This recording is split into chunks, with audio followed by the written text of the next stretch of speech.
And so part of the reason that your cells do not live forever is because they have something inside of them called telomeres. And basically you've got these long strands of DNA and they have caps on the end of them. And the cap on the end of the DNA, like you see in the electron microscope picture right up here, the orange spots at the end of the chromosomes are the telomeres. And the telomere is this cap on the end which says to the DNA, no more dividing, no more making more of yourself. And it's this buffer zone where every time the cell divides, it gets shorter. So in human cells, that means that our DNA can divide about 50 times. And after 50 times, so much of this telomere breaks off. Every single time the cell divides, a little bit breaks off, and then another little chunk breaks off, and then another little chunk breaks off. And when eventually we get to the point where no more chunks of the telomeres can break off, that's when we get cell death, because we can't have any more replication of that DNA. So much of that DNA is lost at that point that we can't make another copy of it. And what we consider it as is a protective cap at the tip of every chromosome to tell our cells, stop making more of yourself, because at a certain point there would be too many mutations and your cells wouldn't be providing accurate copies of themselves. So every time a cell divides, a little chunk of this end cap breaks off until finally, if you don't have any more cap on the end, then the DNA breaks and it doesn't pass along enough information to give a fully functioning copy of that DNA. So what a telomere is basically is a non-coding repetitive piece of DNA that serves as a cap. So each one of these little X's that you see up here has the little golden color. It's the cap called the telomere. Makes it so that once it breaks off, then the DNA doesn't replicate anymore.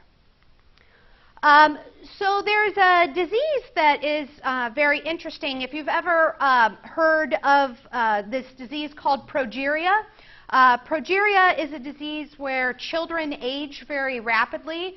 In this case, this is something like an 8-year-old girl, and she has basically the cells of an 80-year-old. So she aged very, very rapidly. What? I think that that's it. There was somebody that Howard Stern used to do interviews with, and I think that's the movie you were talking about with Brad Pitt, right? Yeah. Didn't he go in reverse? Like he started off really old and then got really young.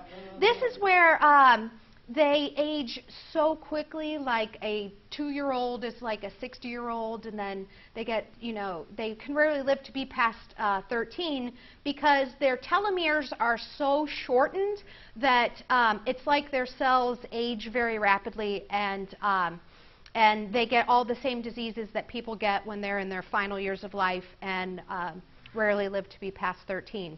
And so it's such a sad disease because she looks like a very old person, but she's, she's still very, very, very young.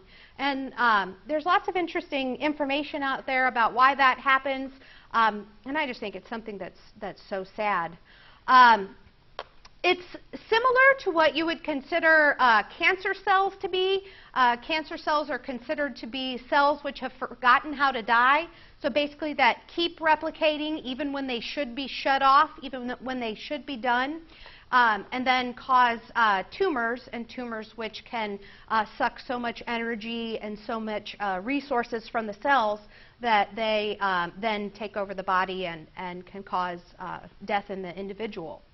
First thing that we need to differentiate between, or look at the differences between, are chromosomes that are circular and chromosomes that are linear.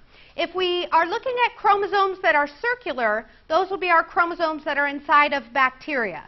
So bacteria have that circular chromosome right in the middle that's just kind of wound up, and they have no organelles, just one simple cell with a round piece of chromosome in them. And then in animal cells, plant cells, their chromosomes are linear, which means that they look like those X's that we usually think of when we think of our chromosomes, and what is the backdrop for this PowerPoint presentation. And so here's the two different cells. In the prokaryotic cells, the primitive cells, the bacteria cells, that's where we have our singular circular chromosome that's attached to the cell membrane. So it's just a circle inside of the cell, and it's stuck in certain spots to the cell membrane that's around the outside of the single bacterial cell. And then we have our eukaryotic cells, our plants, our animals, some of our protists, our fungi. And that's where we've got our chromosomes in different numbers that are found inside of the nucleus of the cells.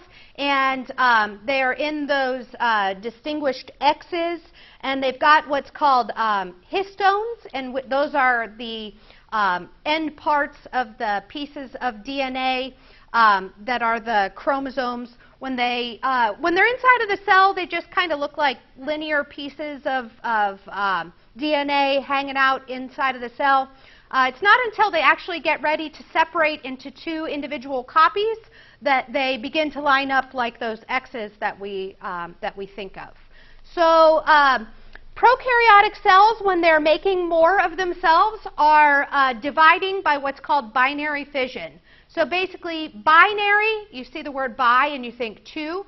So it's fission, fizzing down the middle, making a fissure down the middle, and separating into two individual cells. So the way that bacteria reproduce is basically splitting down the middle and making two exact copies of those cells. And so here's a picture of what that looks like. Here we have our actual electron microscope picture of it. And here we have what we would consider the parent cell. So in the case of bacteria, we don't have two parents. We only have one parent. Our prokaryotic parent cell goes about doubling its DNA, and then it's going to go through replication. So this is an interesting process, and it's kind of hard to explain what it is that you're looking at. So here you've got your piece of DNA, and it's in a circle. And what basically happens is one side of the circle pulls apart from the other circle. So you can see how if we had two strands of circular DNA that were attached together, and you were to pull it apart, it would unwind. The new pieces of DNA would come in here, and they would form two separate single circular pieces of chromosomes. And then those two pieces would be there in the middle of the parent the parent prokaryote, the parent bacteria.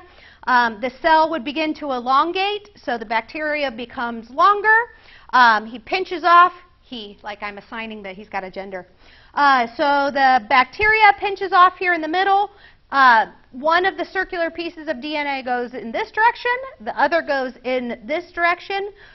This is called cleavage. So if you think about what you think about when you think about cleavage, you've got your two pieces of cleaved DNA down the middle, and what's called the daughter cells are formed. So we go from having one long parent, cleaves down the middle, and then we've got two separate bacterial cells that are exactly identical to one another. And we do that through the process called binary fission, taking one parent, binary, going to two cells, and they are genetically identical.